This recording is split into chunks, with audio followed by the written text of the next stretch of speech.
दोस्तों, एक पुराने समय की बात है जब एक गिरधर नाम का व्यक्ति बहुत ज़्यादा कंजूस था। इतना ज़्यादा कंजूस के उनके घर वाले भी उससे दुखी थे कि कुछ भी होता था। अब अगर कोई छोटी-मोटी चीज़ भी घर से गायब हो जाती तो ना खुद खाना खाता था, ना घर वालों को खाने देता था। इतना ज़्यादा कंजूस था कि पूरा गाँव उससे परेशान था।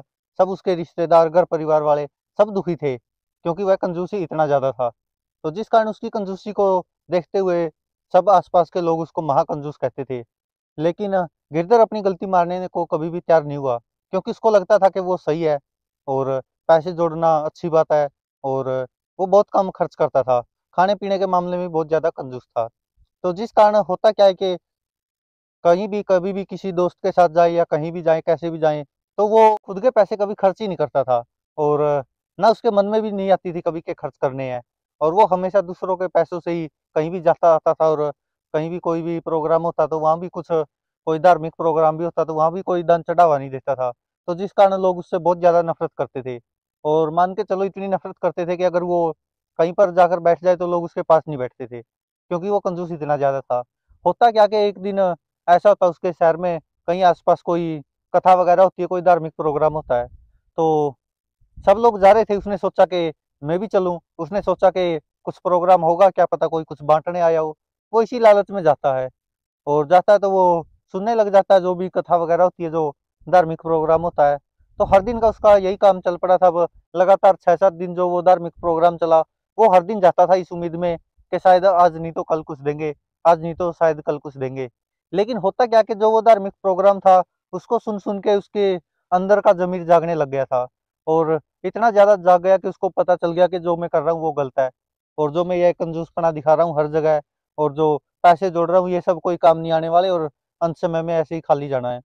तो इतना ज़्यादा वो उससे प्रेरित हुआ कि जब अंतिम दिन था तो जो वो प्रोग्राम वाले थे उन्होंने कहा कि अब अगर कोई भी दान चढ़ावा कुछ भी देना चाहता है अपनी मर्जी से तो वो दे सकता है। और कह रहे थे कि इससे गरीबों का भला होगा और उनके लिए कुछ आगे मदद का प्रोग्राम चलाएंगे। तो उसको सुनकर गिरधर भी काफी ज्यादा प्रभावित हुआ, क्योंकि जो उसने धार्मिक प्रोग्राम सुना था उससे उसकी आंखें खुल गई थी और उसने अपने आप को मान लिया था कि हाँ मैं गलत था अब तक, और जो पूरी जिंदगी मैंने कंजूसपना दिखाया था वो गलत था। तो उसके बाद होता क्या कि अंतिम दिन में वह भी अपने घर से एक पोटली लेके आता है और बाकी सब लोग भी अपनी अपनी श्रद्धानुसार दान चढ़ावा चढ़ा रहे थे। तो जो वो धार्मिक गुरु था वो भी देख रहा था सब कुछ, और सब गांव वाले दान चढ़ावा दे रहे थे, लेकिन गिरधर को कोई आगे नहीं जाने दे रहा था, क्योंकि गांव वालों को सबको पता था, जो भी आसपास के लोग थे, कि ये बहुत महाकंजूस है। और उनको लगता था कि ये जो पोटली लेके आया ये इसमें भी भरने के लिए लेके आया कि ताकि यहाँ से कुछ उठा कर ले जा सके। और किसी को उस पर कोई यकीन नहीं था, इसलिए उसकी बारी ही नहीं आने दे रहे थे और ना आगे जाने दे रहे थे जहाँ पे वो दान चढ़ावा चढ़ाया जा रहा था। जब सब लोगों का प्रोग्राम खत्म हो गया, सब आराम से बैठ गए अपना अपना दान चढ़ावा देकर, तो अंत में वो गिरधर की भी बारी आ गई। और जो वो धार्मिक गुरु होता है वो भी सब कुछ देख रहा होता है कि ऐसे ऐसे हो रहा है। उसके बाद फिर वो अपनी पोटली रखता है और उसको खोल देता है। उसमें देखते कि बहुत सारे पैसे और कुछ जेवरात वगैरह भी गिरधर अपने दान करने के लिए ले आता है, जिसको देखकर हर कोई हैरान था।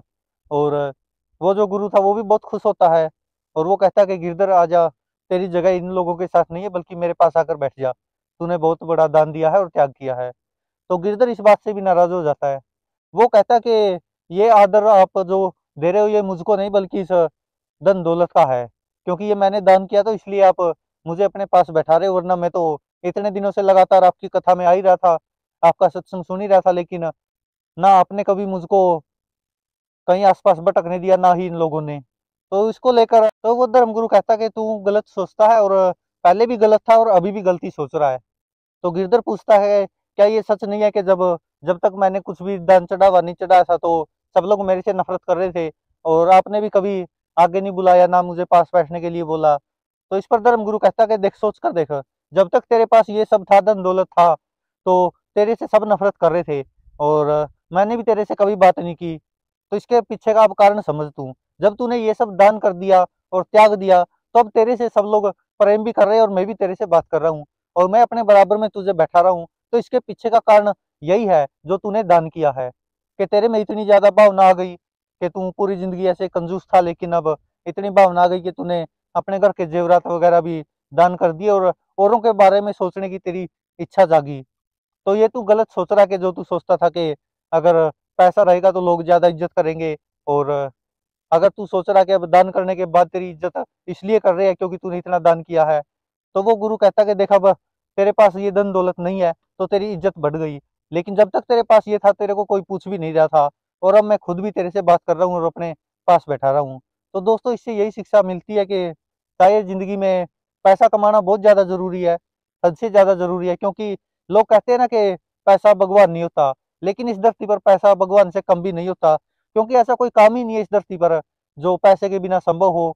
और इंसान अगर इस दुनिया में रहता है तो उसको पैसे की तो हर जगह ज़रूरत पड़ती है, चाहे वो किसी धार्मिक स्थल पर भी जाए तो वहाँ पर भी पैसे की तो ज़रूरत पड़ती ही पड़ती है, और पैसा सबसे ज़्यादा ज़रूरी होता है।